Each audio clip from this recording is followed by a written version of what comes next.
existed up until you're about to see a 30-minute film of a way of life that existed up until just a few years ago.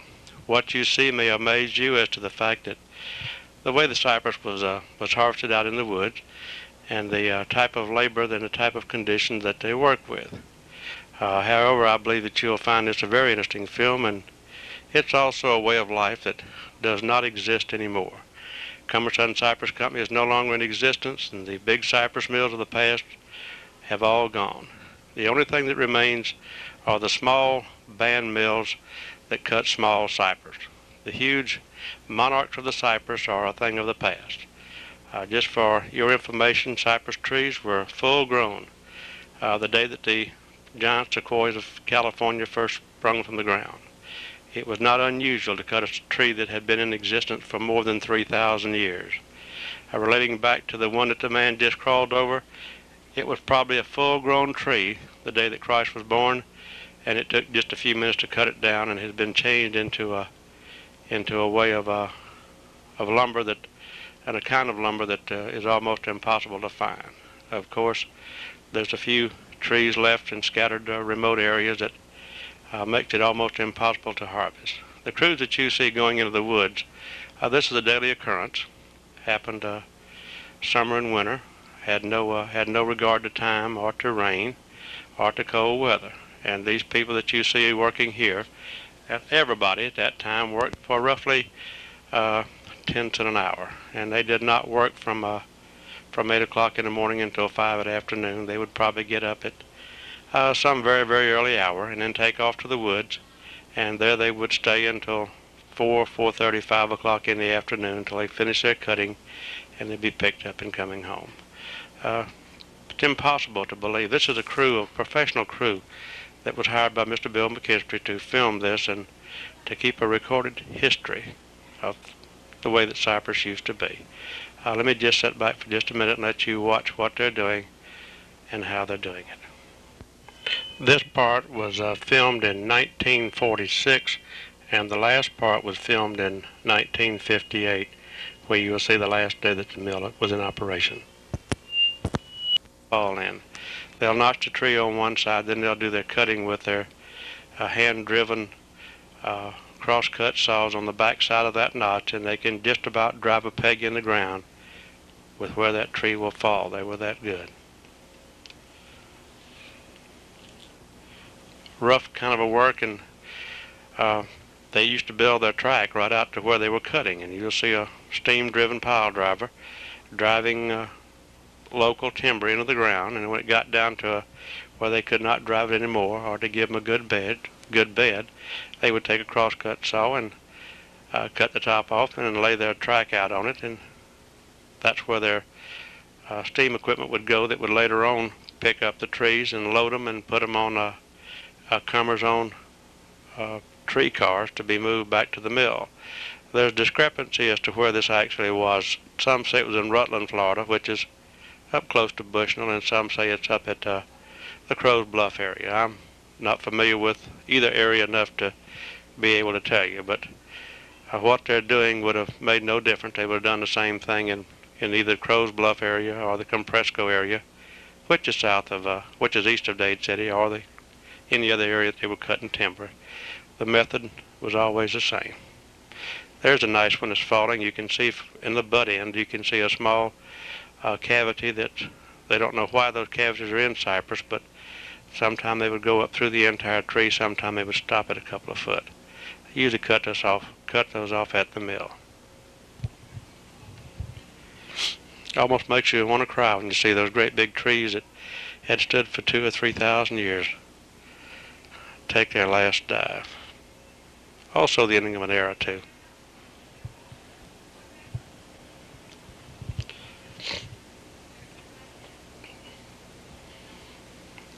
Overhead loading apparatus, and you'll see the cars right behind it. They would load them on these and then chain them down and take them to the main line, and the main line would pick up by Seaboard Coastline and take them to Lacoochee, where they would put on a side track, and then Cummer's equipment would again pick them up and take them to the mill. This is the 104 engine that That was the last working steam engine in the state of Florida. It's now in a museum resting place more or less at Leesburg.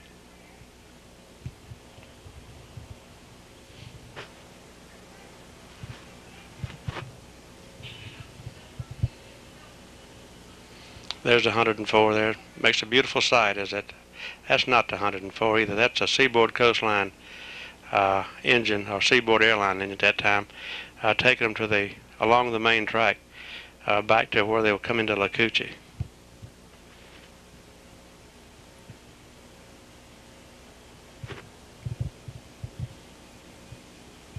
See where they cut the stumps in the past, and then quite often they made their grade right along where they cut the trees. This is kind of a little bit of a rough way to make a living, but I think maybe you'll appreciate the fact that you have a position that was quite better than, the working conditions were quite better than what you're going to see.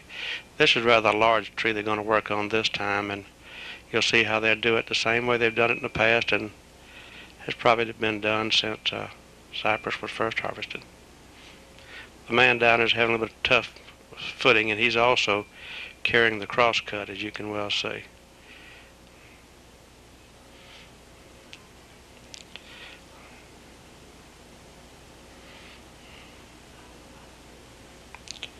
They're doing their notching the same way as you saw it in the past there. They're notching it, and this will be falling into the river, and then they'll float it from there down to their nearest pickup point. And you can see the ring on the trees where the high water marks are too. The high water mark is just below the axe handle there.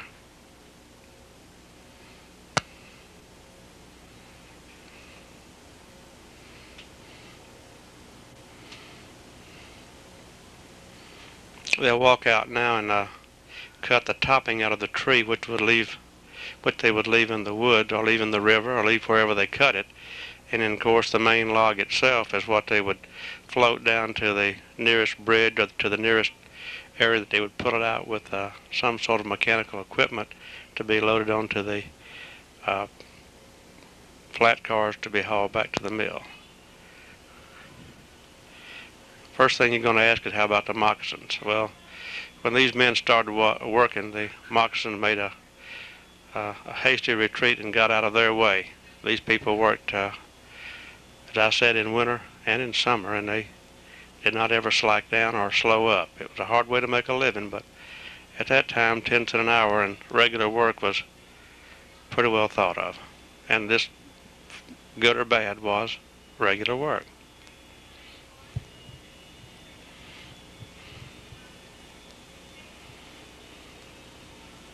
Cutting this one underwater, you can well see, and that didn't slow them down. They're holding on to their axe handles. If you notice, they're holding on their axe handles to give them balance both in the water and to keep them from pushing themselves away from their cutting area.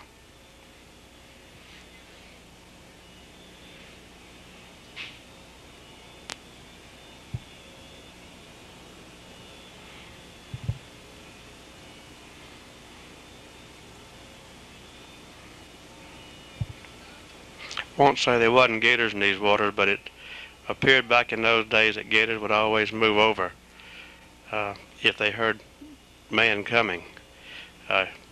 No one fed them at that time, and they knew better than to get in the way of one of those axes or to one of these working crews.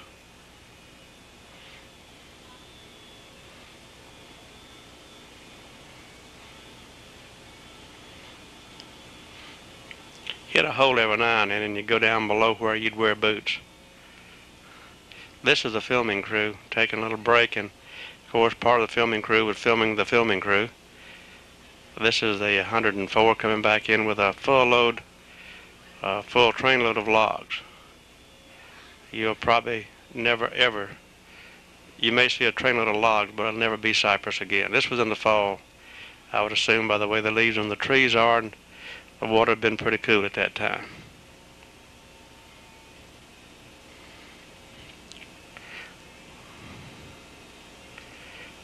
Little red caboose on the back end tells you it's on a main line, which is ACL or Seaboard Airlines at that time.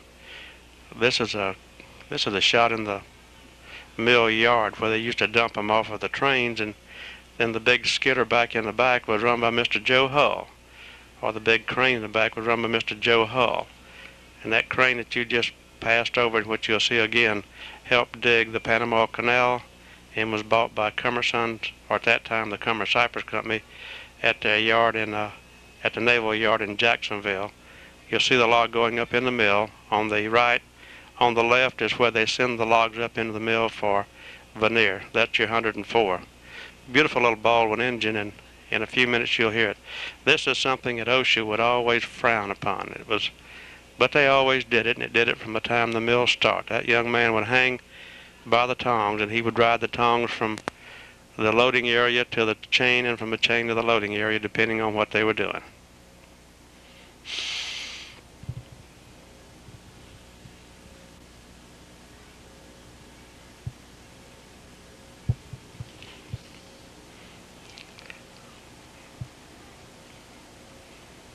This is a view of just the mill.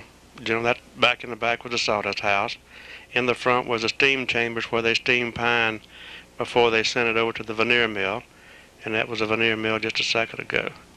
This is a panoramic view of Cummer. Sorry the film didn't come out better, but this was taken quite a few years ago, and time has taken its toll on the film.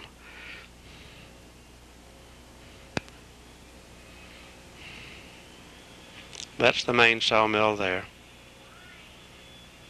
This is a chain where after they sawed it, they sent it down into the yard, and those are old Ross carriages. That was the original Ross carriage built by the Ross Company, and that was used to haul the lumber in the yard and take it to the different stacks where they would stack it, as you see. Kids used to like those stacks because bats would congregate in the stacks, and we'd try to hit them with cane poles. Never worked out. This is a man riding the chain. I don't particularly know who that was.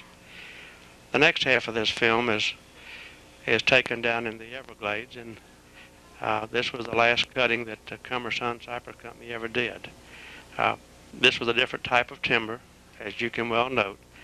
Most of this is what they referred to as pond timber, and had a different size, as you can very well see.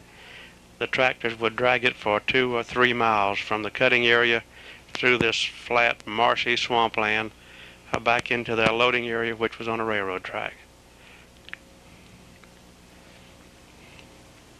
Rough working, but it's not near as rough as in the river, working along the side of those rivers.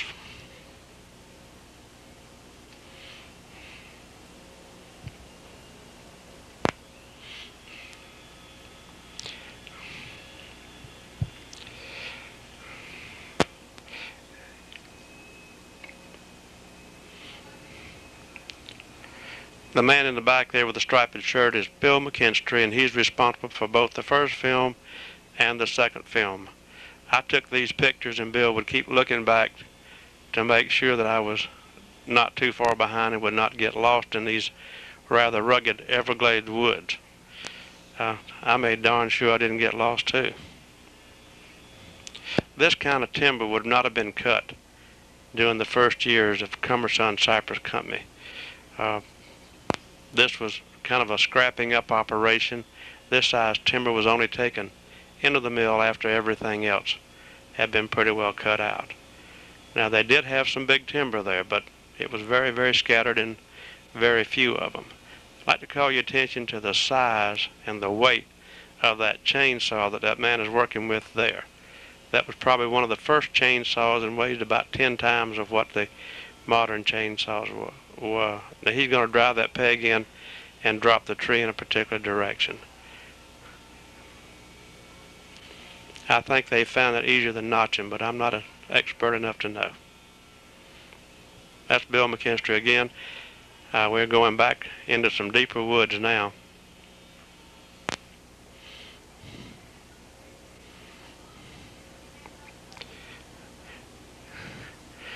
The local ecologists would go banana over this type of operation, but it would not take nature but a few years and a couple of good rains until all the marks of this sort of devastation of the natural environment would be removed, and you could never tell, excepting for a few small trails that they'd ever cut in that area.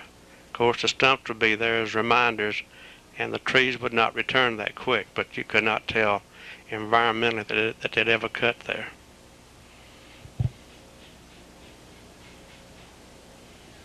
Two for one on this one. He's hooked two at one time and pulling them out.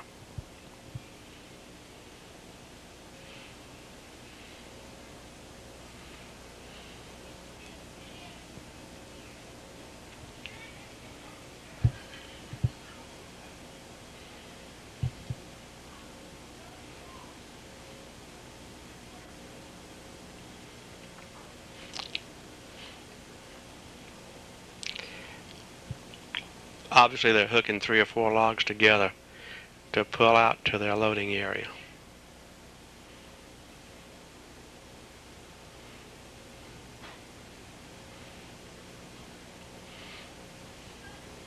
Didn't take any sleeping pills to get you to sleep after a night of this kind of work. This is back into the loading area where they're loading them on trucks to take to the I'll apologize for the blip, but I can't help that. They load them on trucks to take back to the railroad, and they would dump them at the railroad and load them on the trains to be pulled from the Everglades up to Lacoochee. This took the best out of equipment and men to keep an operation like this going. It was very, very hard work. People who do this seem to have a knack for it and don't particularly like to change jobs. It's overhead skidder that they use to overhead loading apparatus they use to load them on the trucks.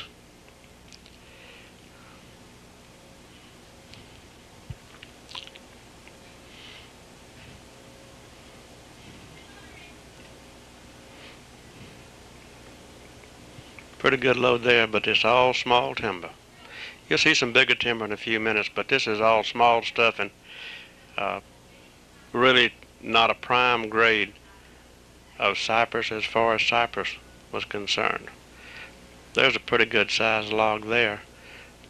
You can see how they bolstered that loader in the back there with the rails in the middle to keep it from bending when they hooked those big logs.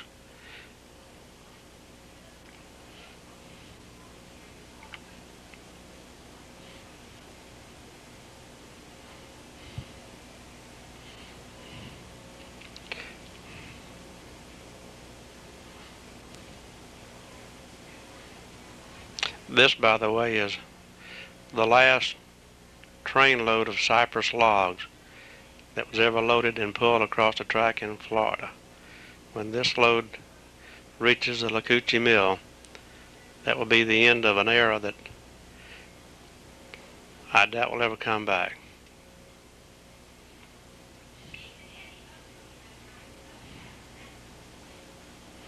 And there she is. That's the last, not the completed train, but most of the completed train of logs.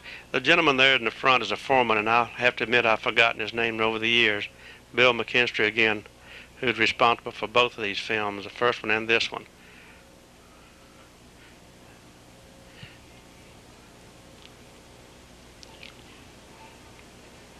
That's the 3-spot, I believe there, the original 3-spot, if I remember right. And that train that you're looking at on the end of those cars, the last time that it was officially used, besides this, it was used in the winds over the Everglades with burl ives.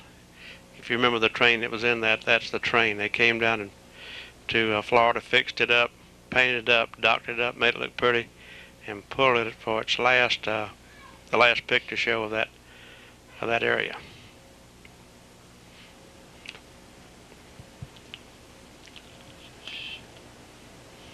That's a homemade donkey that you see in front there, yellow and black.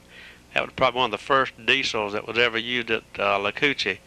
It was not factory built. It was built by a bunch of mechanics, and it's diesel powered. It was used mainly just to do what you see doing there. It would pull usually 1 and sometimes 2 cars, depending on the weight and the level of the road, from one area to the other, rather than crank up the steam engine.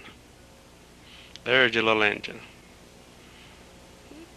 That's the 7 spot. I think I called it the 3. That is the 7 spot. That's the one that was in winds over the Everglades. This is their compound, I'd call it, down in the Everglades, and I just took a panoramic view of the area in which the crews lived and which the foremans lived and where all their equipment was maintained. Those little shacks were built in Lacoochee and were moved wherever they had a job. Like that old T-bird we just went by.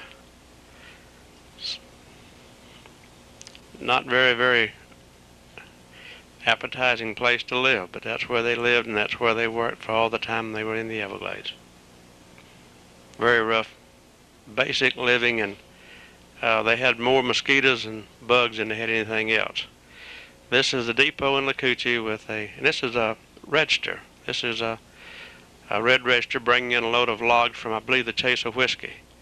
They were still logging down there and they had some pretty good timber. This is the last trainload, folks, that you'll ever see in Florida.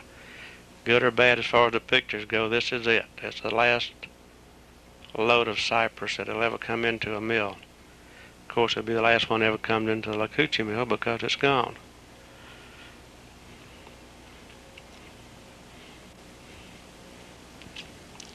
Both depots are gone now, and of course both tracks are gone. They're backing it into the Cummer siding, and then at the Cummer siding, the 104, which is in Lacoochee at this time, we'll pick it up from here and take it on down to the mill where it will be unloaded.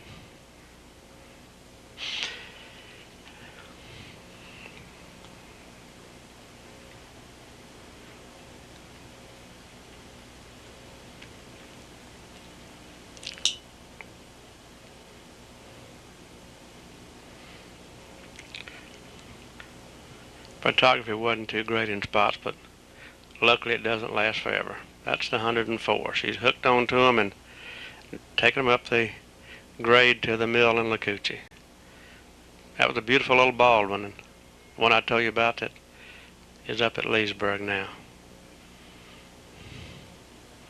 This is taken from Mr. Joe Hull's crane there. We got on the side of the crane. I didn't get Mr. Hull. I wish I had, but he ran that crane for some 30 years.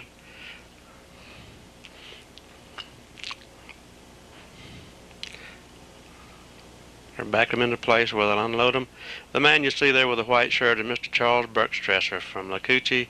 He was superintendent of the crepe mill for, well, I guess since it began, as far as I know, and he had come down to the area to watch this last load come in.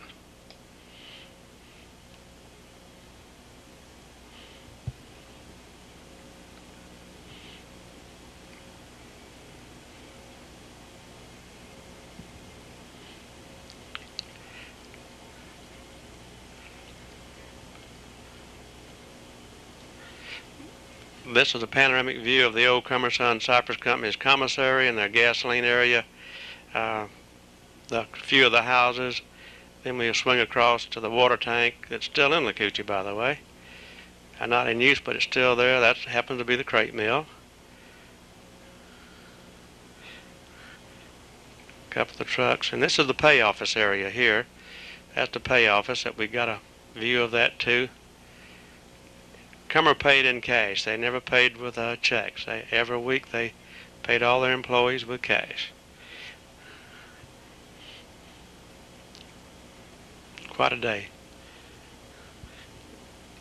This is a mistake here. I think somebody took a picture of our office in the Dade City at that time and didn't know I had the camera loaded up for this. This comes that free ride again I showed you before, and he's still doing it. If you notice, he'll wiggle his feet, makes a semicircle, and that takes the continuing pressure off of his arms and makes it easier for him to hang on, and that's literally hanging on for dear life.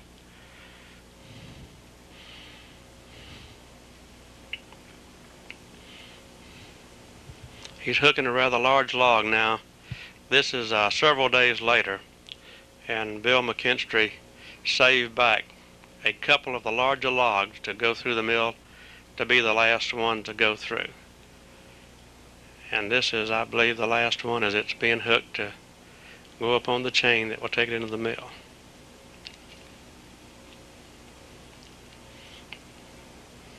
Log probably 3,000 years old, 2,000 to 3,000 years old. Otis Clark ran the little steam engine, or little steam loader back in the back for many years. Notice that yard, for the first time in the history of that mill, is now barren and bare. They knew this was coming, but nobody ever believed it. Got to have our picture taken for this, haven't we? Okay, if you'll notice just 1 second, Mr. Joe Hull will blow that. See that steam coming out? He's calling it quits. That's his final swan song, and he'll cut that crane down and be later sold and I think scrapped out. This is in the mill itself. The big logs would go in, and that little baby right there would come down and cut them into whatever lengths boards that they wanted out of that log. That's quite a little size log there.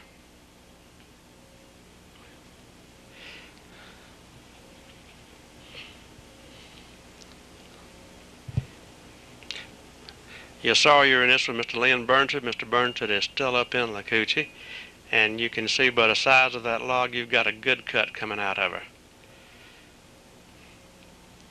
He operated that 30-foot bandsaw. The man on the carriage there would ride back and forth and do 1,000 miles a day and go nowhere. It was his job to turn that log whichever way the sawyer would call for it, and to set the size of timber, the thickness of the timber to be cut. The sawyer will give him a hand signal as to what he wants to cut out of the log, and it's up to the man on the carriage to turn that log with those steam dogs, as they called them, to whatever cut he wanted. This is Jesse Stanley. Jesse Stanley was with the Cummer Company for many, many, many years. Lynn Burns again, and he's sizing that log up real good. See him hold his hand up there? They're both verifying what kind of cut he's going to get on the next one. Just notice the size of that log and the grain in that cypress. That's a very pretty log.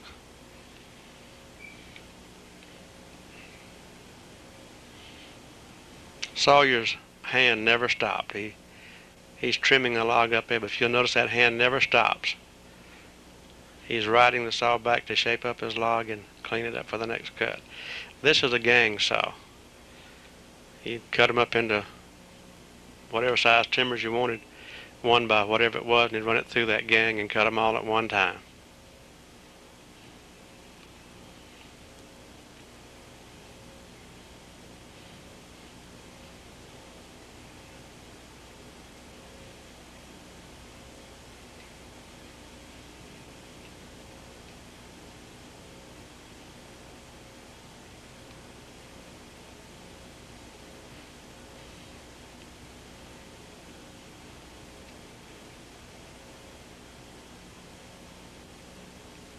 Got some of the people in the mill, they're standing around. They know that this is it, and that end of their livelihood for one thing, and also end of a era for something else. You saw you here is Bill Searles. Bill Searles sawed for many years out there on that saw, and some of the excitement that comes with his job is when that 30-foot bandsaw breaks and it slices all over that mill like a mad snake. Everybody starts ducking and dodging. Beautiful 1-inch boards coming out of that. Bill was quite proficient at his job, and I guess you classify him as one of the best. Mr. Rickard there, and I flashed by a couple of others that I wish I'd slowed down on now. Mr. Rickard was in many years there.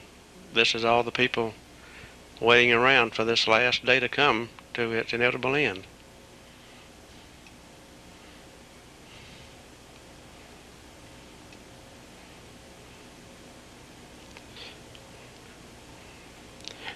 Bill cutting that log like he had 1,000,000 before it in his usual efficient manner. He also realizes that he's coming to an end of an era.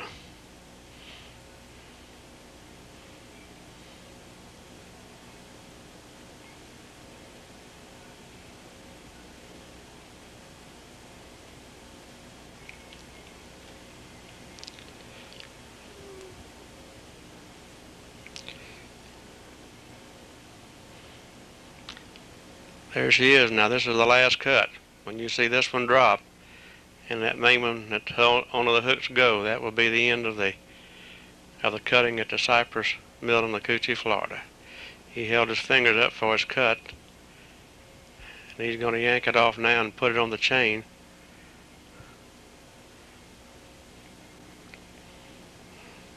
And that's the last board. Kind of hard for you sitting in the audience to realize just exactly what's happening, but to those that lived so close to Lacoochee and so close to that mill, it's a rather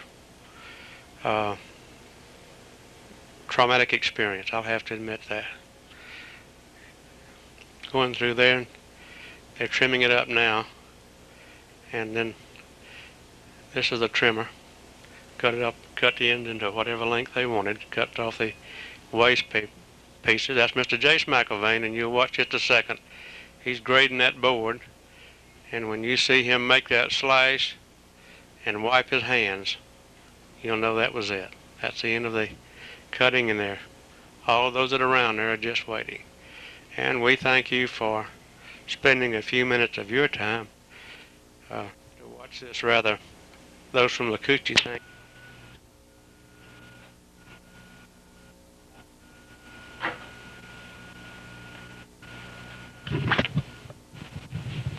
You're about to hear the sound recording of the 104 engine made several years ago in Lacoochee. Engine and the sound both, or the sound and the engine both speak for themselves.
The date is September the 26th, 1955, and we've come to Lacoochee, Florida today to record some sounds of one of the few remaining steam locomotives to be found anywhere in Peninsula, Florida.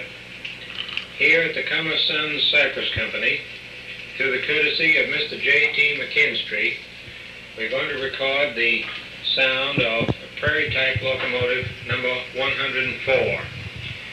The engine has just come up here from the yard, and in a moment will back down into the Seaboard Interchange yard, where they will pick up a few loads of logs and bring them back up the hill.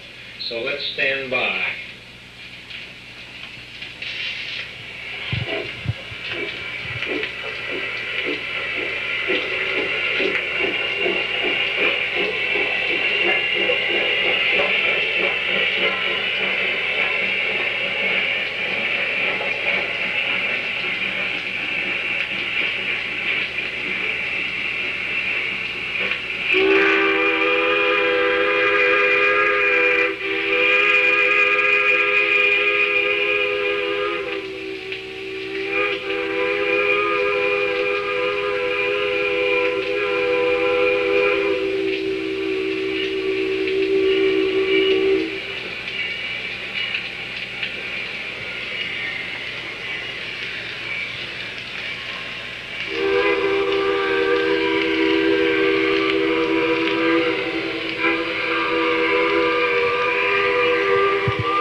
Here he comes with the loads, all 6 of them.